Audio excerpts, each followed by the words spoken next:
messed up.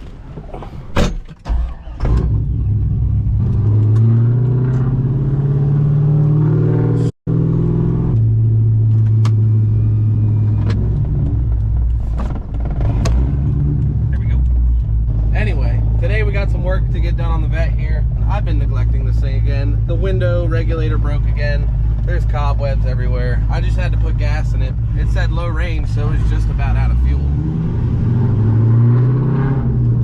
Might get it washed quick here on the way home. It's just filthy. It hasn't been washed in a couple weeks, but eventually we'll get back to the shop, start working on this thing.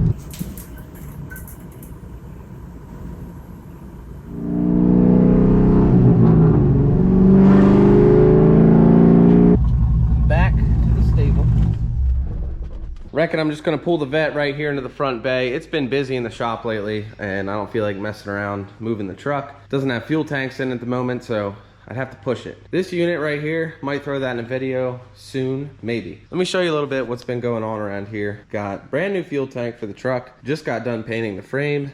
Almost done with body work, almost. Got some exhaust piping laying around. This is a little bit of foreshadowing, I suppose, and there's some more exhaust underneath of it. Here's that window motor thing. And my parts shelf back here is just packed full of stuff.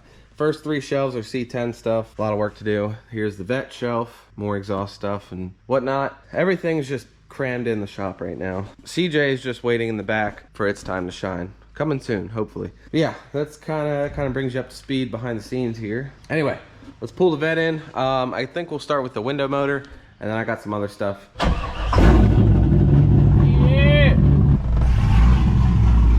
That ought to work.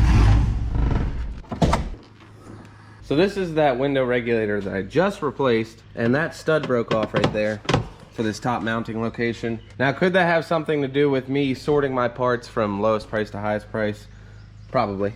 But I also think I didn't adjust it right. So when the window's up, see if I can get it to do it.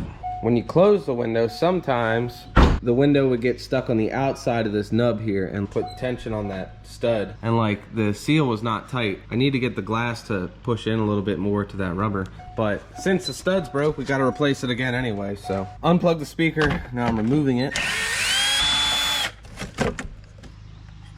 Rest. Window's coming down, so we can get the glass out. Access these 2 clamps. Yep. Bottom one is completely loose. That's cool, but there's a bunch of 10mm holding this thing in. Motor itself in the middle. And this one, we actually access from the bottom. Nice, that was easy. Oh. There it is. Oh, that would be helpful, wouldn't it? Oh, it plugs right into the motor. There we go. Junk. Now, last time when I installed this, I really didn't do any research, so I kind of just want to stare at this thing for a little bit and see how it works. Because there's all these little adjustments you can do and whatnot. So this little 4mm screw thing, I guess, is to adjust height. And then if you want to adjust the angle, like I was talking about that I want to do, you just adjust the stud on the bottom itself. Got a much better one this time. Nope. Ordered the same exact one. Literally just went on and hit reorder. Hopefully that broken stud wasn't a quality issue, but I have my doubts. It's all zip tied in here. Need a clipper. Anyway, in all seriousness, the motor itself worked really good and it was pretty quiet, so. And I do actually think it was my fault that it broke. That's why I got the same exact one again. All right, get you fed. Come on. 2 hands required at this point. All right, I got all the solid mounts started by hand. Now for these adjustable ones, I think I'm gonna go a little bit more aggressive, try to make it angle in towards the car more. So on this one, I'm gonna make it out here more. And then on this one, thread it this way. Then we'll just have to test it and see how it goes and back and forth, yada yada. All right, I think I got everything set where I want it. And I'm gonna tighten all these by hand because they seem a little fragile. Plug it in quick. Click. All right, get these down. Then we'll put the window back in, see how it's looking, and if we'll have to make any adjustments. Luckily, there's a bit of a dirt stain on the window. Well, this one has like a piece of tape or something. Just show where it was at. So we'll try that. That was probably too tight. Anyway, Put it all the way up, and we'll close the door. That looks like it needs to be higher. So I'm gonna lift up the back a little bit. I have a feeling that this is doing nothing. I'm just gonna loosen up that clamp and pull it up a little bit. Take two.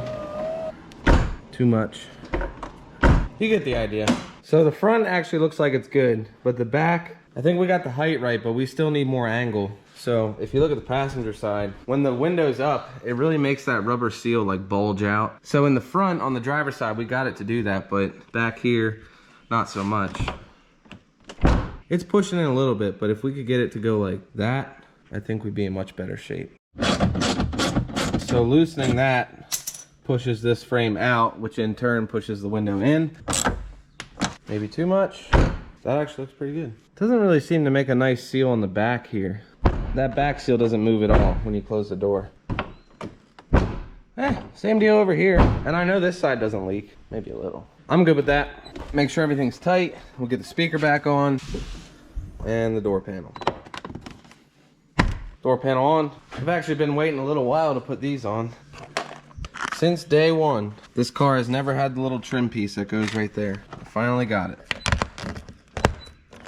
Nice. I don't feel that much better, to be honest. Working on getting the seats out next. It's just 4 15mm bolts. I'm gonna pull both these seats out real quick and I'll show you what I'm doing. Now here's what we're after. The seat belt, the buckle receiver. I had to break these all apart when I had them NRG seats in there. They were just way too close to the transmission tunnel. So the only way to make it work was to break it apart. And I was getting harnesses anyway, so I wasn't really worried about this, but ended up putting them back in, so kind of shot myself in the foot there, but found them on eBay. Took a little while to do, but got them both. And the driver's side has a wire. I guess it's a seatbelt sensor if you're buckled in or not. So my seatbelt light has been on, so that's another reason I want to change this, but it's just an 18mm nut. All right, I got the new one tightened on there. Now I just got to figure out where this wire goes. And it looks like it has some memory from its previous life. Let's see here. I don't know. Give me a minute. I think I found it right there. But the wires I cut should be somewhere. I think I cut the old wire when I took it out. I do not remember. There we go. Got it unplugged. And I guess I just pulled it out. I didn't cut it. Anyway, get this one routed. Kind of where that one was. Cool. Got it plugged in. Do this seat real quick. It sucks you gotta take the seats all the way out, but it's kind of the way it is. Decent used condition. All set. Chuck these. Seats are back in, looking good. Got their new receivers on. So we're done with that. Last thing to do here in the shop. Got an airbag light on in the car. That's because I don't have a clock spring in at the moment. This guy here. When I went to my aftermarket steering wheel, I just took it out and then wired in a resistor. But now that I'm back to the stock steering wheel, I need the clock spring again for the airbag light to turn off and for it to work. But luckily the guy who came for the harness bar also wanted the steering wheel set up, and I actually swapped it for him right here in the driveway, right in front of the shop. I just gave him the resistor plug that I have, and he traded me for his clock spring that he wasn't gonna need anymore, so that worked out pretty good. We're gonna have to take off the steering wheel. First thing I'm gonna do is disconnect the battery. I got the airbag out. There's just 2 T30 Torx bolts you just get at from the back right here, and then the 2 horn connections, positive, negative, and then 21mm nut on the steering wheel. Got the old 2-jaw puller on there. Let's give it a rip and see what happens. Oh, wasn't even hooked up. Take 2. There it went. Steering wheel's off, and I also have this lower kick panel removed and the clamshell thing that goes the steering wheel column trim. Now, that yellow plug down there is what we're after. That's what this is going down to, so feed that down, and then this only goes on one way because of the horn wire hole here, and then this little hook that goes right here. So there's like a little spring-loaded washer behind it, and there's a groove for a snap ring, so you got to push it in and then install the snap ring right like that. The snap ring is in. Reach under here and plug that guy in. Cool. Now put everything back together. Now the steering wheel will only go on one way, so you don't need to really worry about keeping the wheels straight and all that nonsense because of how the spline is grooved. So that's on. Oh, I forgot the trim. Got the nut started on there, and figure we'll torque it to 30 foot-pounds. Cool. Cool. Got the horn connections back on. Now I just gotta plug in this airbag. So that's good. Put this back in place, get it bolted in. I also got all the trim back on, so we're pretty much done. Cool. Got it tightened up. Let's hook up the battery, see what happens. No deployment. It's a good start. Might sit over here. Whoa. I think we're good. All right, let's get cleaned up, go for a rip, make sure everything's working. Let's go for a ride.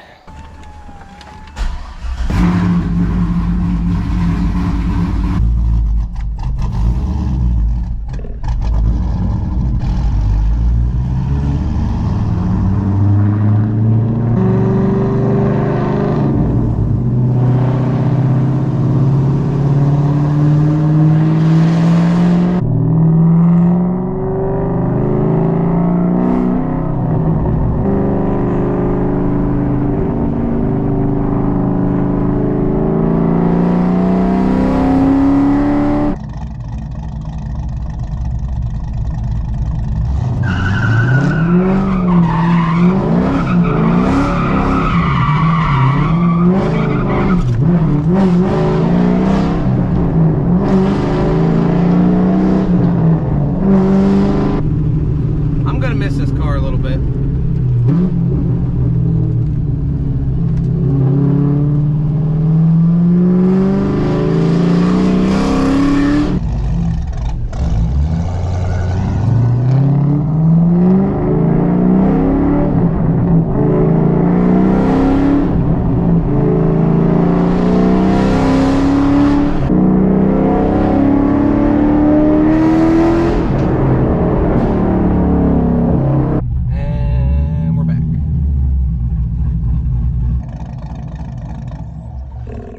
Now, as unfortunate as that might sound, yeah, I am going to be selling the car here soon. Well, not that soon. Eventually, I guess. I don't really have a plan in mind of when I want to sell it, but I do need to get rid of it. I love driving that car. It's so much fun, but I really want to start working on the CJ, and I just have way too many projects, man. And the Corvette gets driven the least, so when you put it that way, it kind of makes sense. We do have more videos coming with the Vette. I got a few in mind. We're going to be changing up the exhaust setup, because right now it's just what you're hearing is long tube headers, straight pipes, no cats, no mufflers, just whoop. Right out the back. And it's pretty loud and rowdy and gets a lot of attention. So that's why we got these here. Hope doesn't quiet down too much, but I'm not putting the cats back in or anything. So it's just gonna be the mufflers, still gonna have an X pipe and all that. Yep. I'm gonna start working on the dual tanks now for the truck. So that is gonna wrap it up for this Corvette video. Hope you enjoyed it. Take it easy. I'll see you in the next one.